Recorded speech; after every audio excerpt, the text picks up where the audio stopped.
Hello, I'm Adrian, and in this video I'm going to be talking about my Fender Jazzmaster.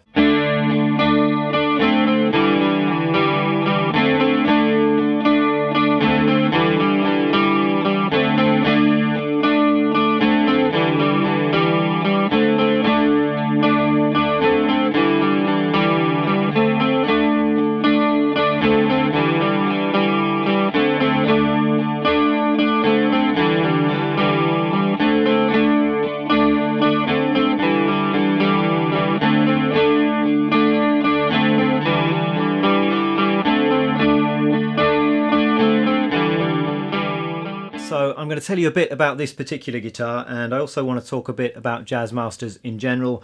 I'm going to give you a few sounds, and I thought it might be fun if I try and play a few famous Jazzmaster riffs. And by that I mean riffs that may or may not have been played on Jazzmasters on the original recordings, but they're certainly played by players who are very strongly associated with Jazzmasters. So look out for a few of those.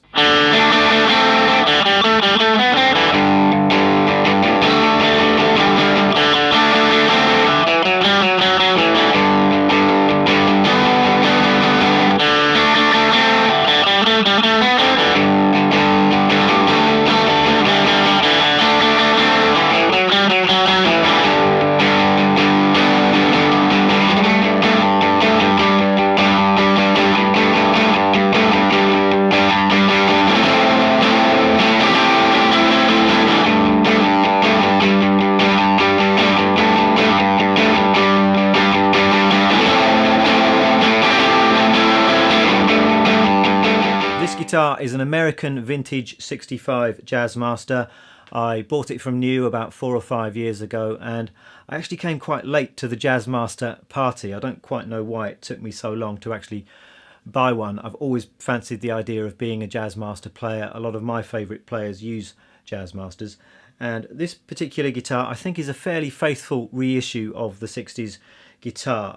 Obviously I'd love to own a real 60s Jazzmaster, but with vintage prices being so crazy these days, that's beyond my reach, and I guess beyond the reach of most people. And this seemed like the next best thing. I have actually played a few real vintage Jazzmasters, and I think this one stands up pretty well by comparison.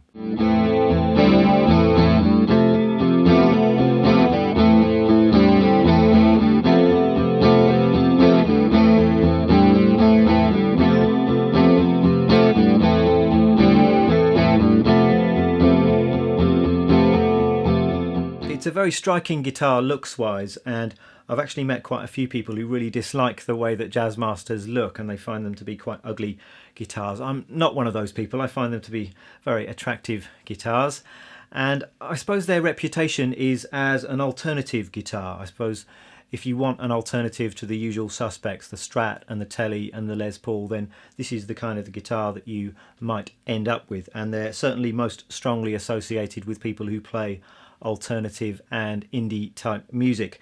And I guess the irony is that the alternative guitar of choice has now become pretty conventional, and now everybody playing that kind of music seems to be using one.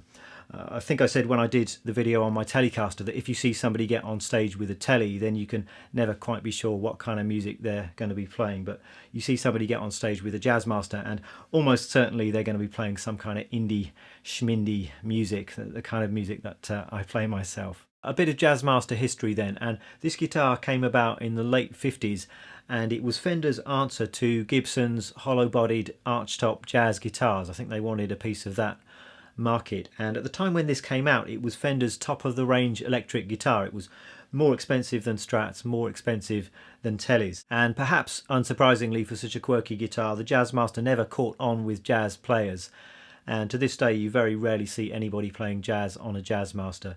And the guitar gradually fell out of favour during the 60s. I think there were some 60s bands who used Jazzmasters. I think the Ventures famously used Jazzmasters.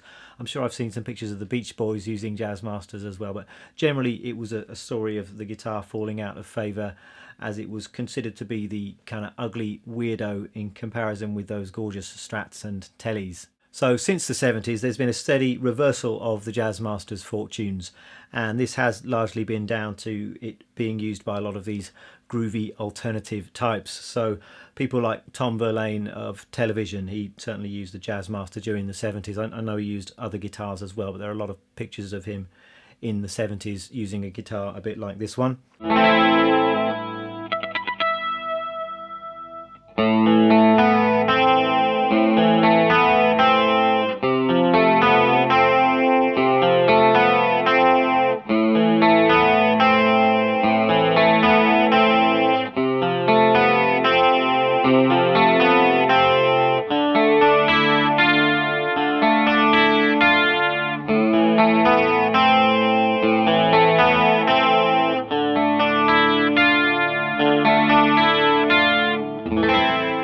Then in the 80s came people like Elvis Costello, Robert Smith, and that was probably my first exposure to the Jazzmaster, I think, watching people like Elvis Costello on episodes of Top of the Pops when I was a kid.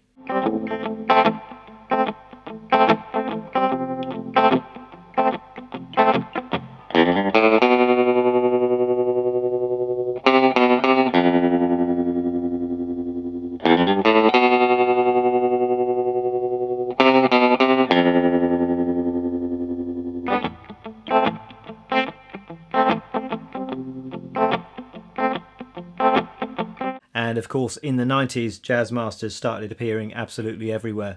Loads of alternative bands using these guitars. My Bloody Valentine, Swerve Driver, people like Sonic Youth, Dinosaur Jr., all of those marvellous bands.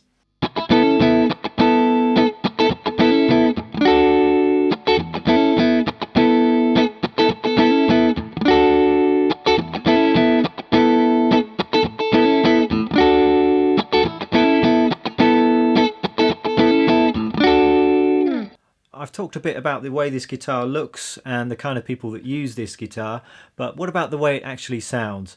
And it's actually quite difficult to define the Jazzmaster sound. It's not a Strat, it's not a Tele, though it can certainly do things that both of those guitars do. I think it's got its own unique kind of character, and a lot of that character I think is down to the bridge setup and the fact that it's got these strings vibrating behind the bridge, and also down to the pickups. Now, these pickups are Jazzmaster design pickups. They were designed specifically for this guitar. A lot of people confuse them with P90s, but they're not P90s. They're single coils, but they're slightly wider than normal single coils, and that's why the Jazzmaster has such a nice low end and such a nice bass. And I have to say that the clean sound on this Jazzmaster is the nicest clean sound out of all the guitars that I own.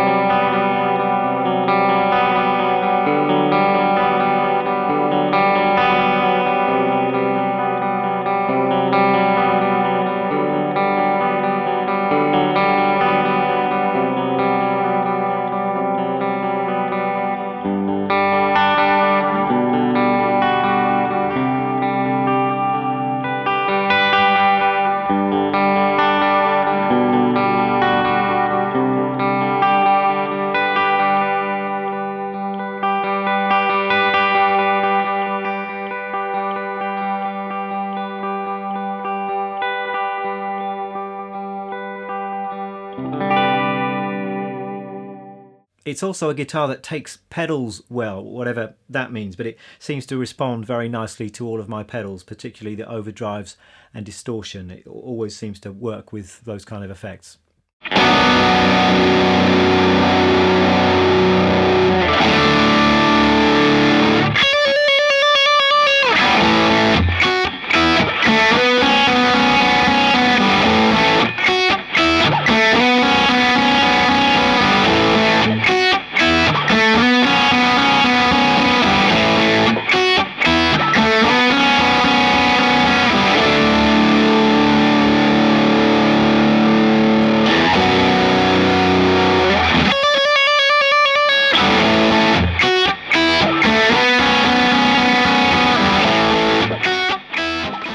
Another great thing about the Jazzmaster that you don't get on a Strat or a Tele or a Les Paul are these strings behind the bridge. You've got this quite long bit of string that vibrates between the bridge and the tailpiece, and I think that might be one of the reasons why that Jazzmaster has got such a nice resonance and sustain. It's something to do with these strings vibrating behind the bridge.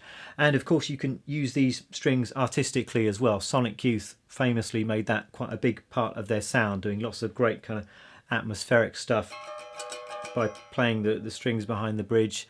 Nels Cline, another great Jazzmaster player who also makes quite a lot of use of these strings behind the bridge.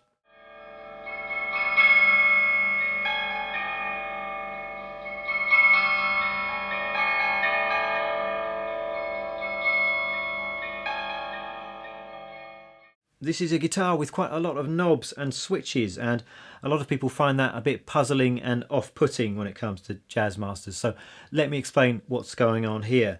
And you've got to imagine you're a jazz guitar player in the late 50s or early 60s, and you wanted to change between a rhythm sound and a lead sound nice and easily. And what Fender decided to do was to build that capability into the guitar. And the important switch here is this one. This is the switch which changes between rhythm and lead mode. And we've got what's called a rhythm circuit in this guitar and a lead circuit. And when this switch is in the upward position, the rhythm circuit is engaged. And when it's in the downward position, the lead circuit is engaged. So in the downward position, it means that these controls are now active.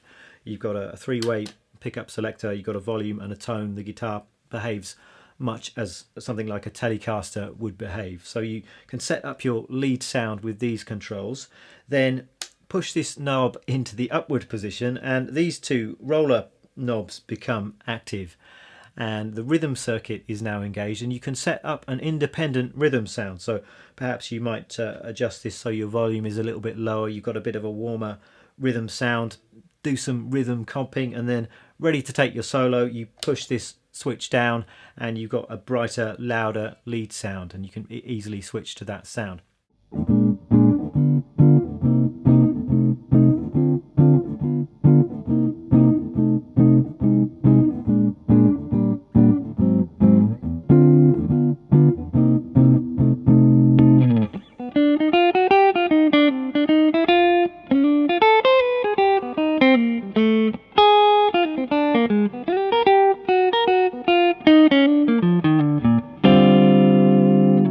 Not a bad idea, I don't think, but people very rarely use the rhythm circuit on Jazzmasters, myself included.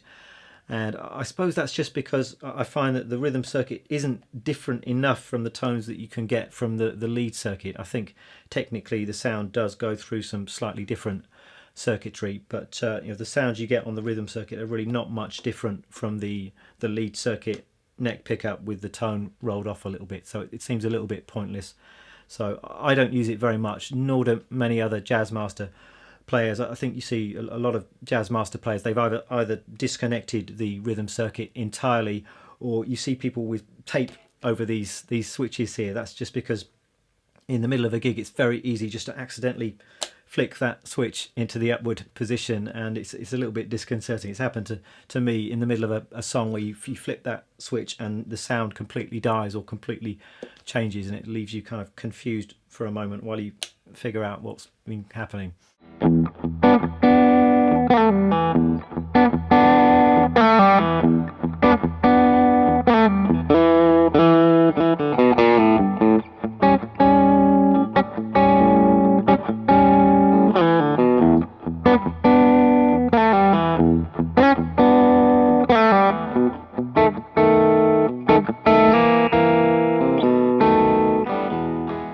The bridge on a Jazzmaster then is the subject of much controversy, and I actually made a video on the problems I had with the original bridge on this guitar a little while ago, and I was actually playing a gig using the whammy bar and the bridge just started sinking into the guitar, and it was the screw thread was just unwinding itself as I was playing, which was a little bit disconcerting and pretty annoying at the time. So what I ended up doing was replacing the factory bridge with a stay trem replacement. This is just a Mustang style bridge, and I've not had any problems since then. And I think you find that a lot of players report problems with Jazzmaster bridges. A lot of players will swap to something like a Mastery or a stay trem bridge.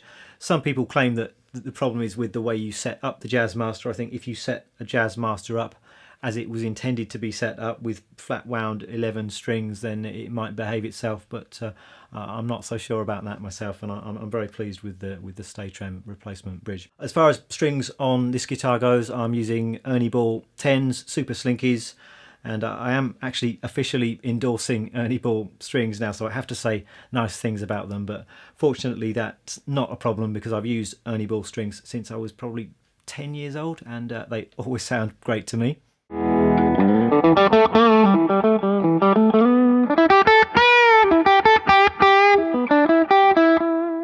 So that's my Jazzmaster, love it or hate it. I have to say that I've been loving playing this guitar over the past few years, and you're certainly going to be seeing lots more of this guitar in my future videos. Thanks for watching, I'll see you next time, bye bye.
Thank you.